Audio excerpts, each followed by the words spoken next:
नरेंद्र मोदी पागल तो हो गया है, वो सारी दुनिया को पता है। पीएम मोदी की ये तस्वीर जमकर सोशल मीडिया पर शेयर हो रही है। पारंपरिक डांस के साथ पीएम मोदी के भव्य स्वागत की ये तस्वीर बता रही है कि 27 साल के बाद जब भारत के प्रधानमंत्री पहली बार नामीबिया पहुंचे तो तस्वीर कितनी जोरदार है। प्रधानमंत्री भी खुद को रोक नहीं पाए और उन्होंने खुद नामीबियाई पारंपरिक ढोलक भी बजा दिया। ये चक्कर क्या है, मोदी जी जहाँ जाते हैं आईएएस सिविलियन अवार्ड लेकर आ जाते हैं। मतलब कुछ दाल में काला नजर आ रहा है। दुनिया की 5वीं बड़ी इकोनॉमी, 5th लार्जेस्ट इकोनॉमी के प्राइम मिनिस्टर के अपने डायस्पोरा के साथ मिलकर ढोल प्ले करने का मोमेंट वायरल हो रहा है।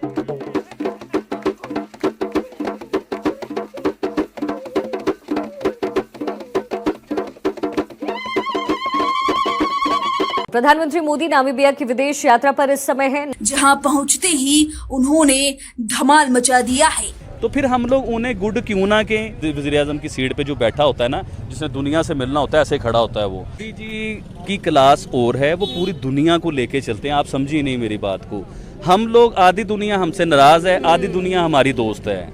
और आज से पहले किसी भी प्रधानमंत्री का रात में स्वागत इस देश में नहीं किया गया, लेकिन बात उभरते ग्लोबल लीडर पीएम मोदी की थी और यही उनका जलवा दिखा, जिसे दुश्मन देशों को खटक रहा है। मोदी जी और प्रधानमंत्री नरेंद्र मोदी नामीबिया पहुंच गए हैं। एयरपोर्ट पर पारंपरिक डांस से उनका स्वागत किया गया। पीएम मोदी ने एयरपोर्ट पर नामीबियाई पारंपरिक ढोलक भी बजाया। ये तस्वीरें देखिए, होटल के बाहर लगे मोदी मोदी के नारे। तो कमाल है, एब्सोल्युटली कमाल है। नरेंद्र मोदी साहब का एक मोमेंट, ढोल मोमेंट कहा जा रहा है कि ये ढोल मोमेंट है जो वायरल हो रहा है। इससे पहले किसी भी प्रधानमंत्री का रात में स्वागत इस देश में नहीं किया गया, लेकिन बात उभरते ग्लोबल लीडर पीएम मोदी की थी और यही उनका जलवा दिखा, जिसे दुश्मन देशों को खटक रहा है। प्रधानमंत्री मोदी नामीबिया की विदेश यात्रा पर इस समय है, जहां पहुंचते ही उन्होंने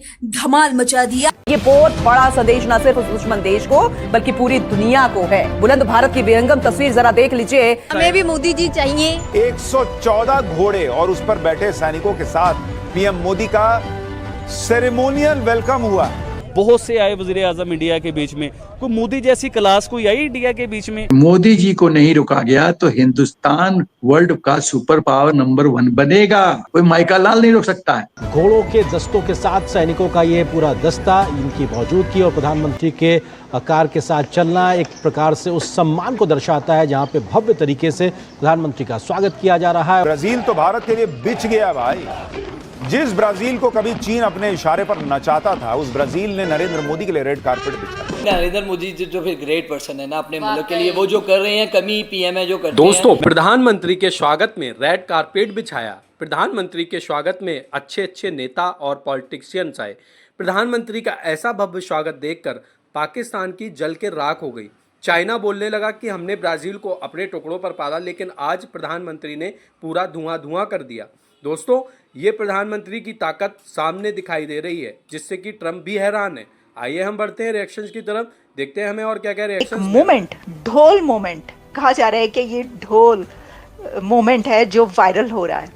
अब ढोल मोमेंट क्या है नरेंद्र मोदी का? नरेंद्र मोदी साहब का ढोल मोमेंट ये है कि जब वो वहां पर पहुंचे तो इंडियन डायस्पोरा ने एज यूजुअल उनको बहुत वार्मली वेलकम किया। अच्छा, इंडियन डायस्पोरा वहाँ पर जो मौजूद था, उन्होंने अपना एक ट्रेडिशनल डांस कथक भी पेश किया और साथ ही ढोल वहाँ पर मौजूद था। ढोल बजा के उन्होंने नरेंद्र मोदी साहब का जो है वो वेलकम किया। तो जाहिर है कि जब इंडियन डायस्पोरा वहाँ पर मौजूद है तो अपने लोगों के साथ मिलकर उन्होंने वहाँ पर ढोल बजाया, मतलब कोशिश की है।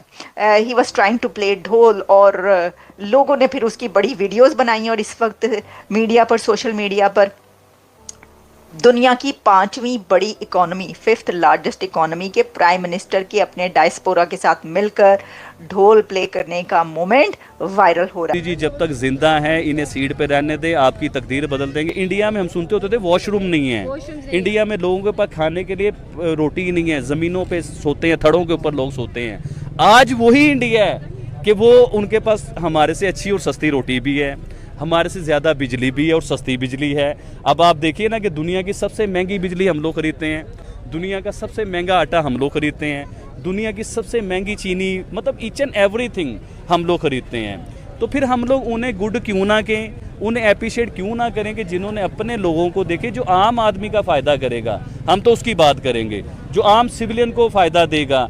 आम इंसान जो है, जो घर में बेचारा भूखा प्यासा बैठा हुआ है और वो घर से बाहर निकलता है, उसे सस्ती हर चीज़ अवेल हो जाए, तो और क्या चाहिए। फिर ऐसा वज़ीर आज़म तो मैं तो कहूँगा अनलकी है इंडिया वाली जी की क्लास और है, वो पूरी दुनिया को लेके चलते हैं। आप समझिए नहीं मेरी बात को।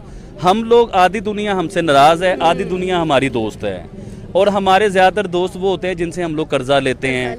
जब तक हम लोग पावरफुल नहीं होंगे, जब तक हम लोग इन कर्जों से जान नहीं छुड़ाएंगे। अभी मैं एक जगह पे सुन रहा था कि इंडिया ने भी किसी टाइम पे IMF से कर्जा लिया था, गोल्ड गिरवी रखा था उन्होंने। जी हाँ, अब देखिए ना कि वो तो कर्जे से बाहर भी। दुनिया की 5वीं बड़ी इकोनॉमी, 5th लार्जेस्ट इकोनॉमी के प्राइम मिनिस्टर की अपने डायस्पोरा के साथ मिलकर ढोल प्ले करने का मोमेंट वायरल हो रहा है। भारत को भारतीय पहचान दिलाने के लिए प्रधानमंत्री मोदी जी का योगदान वो अतुलनीय है, और इसको अब भारत को लोग भारत के रूप में एक्सेप्ट कर रहे हैं। पूरा विश्व भारतीय जो लीडरशिप है उसको अब एक तरीके से एम्ब्रेस करने को तैयार है, और भारत का प्रतिनिधित्व प्रधानमंत्री मोदी जी के व्यक्तित्व के अलावा किसी और के पास अभी संभव नहीं था। बहुत से भारतीय आएंगे जो और भी ऊंचा भारत को ले जाएंगे, मुझे पूरा इस पर भरोसा है।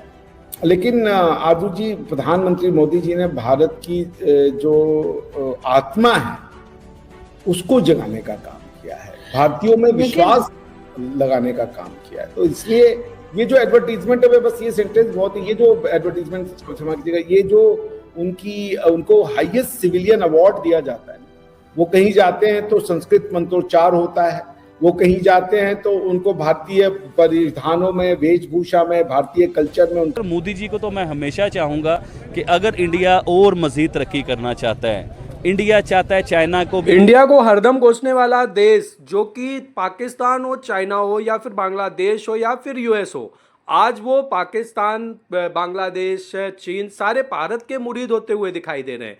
नाइजीरिया का दौरा करने के बाद में माननीय नरेंद्र मोदी जी ने ढोल कारपेट जिस तरह से बजाया, सबकी सांसें अटक गई, क्योंकि यहाँ पर जिस तरह से मोदी का स्वागत किया गया, ऐसा किसी का नेता या कोई भी पॉलिटिशियन का वेलकम नहीं हुआ।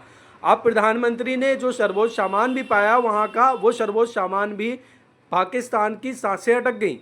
पाकिस्तान ने ये सोचा होगा कि हम अगर वहाँ जाएं, अगर हमें वहाँ पे रेड कारपेट नहीं मिले तो हमारी धुआंधार बेइज्जती होगी, इस बेइज्जती के साथ में हम जी नहीं पाएंगे।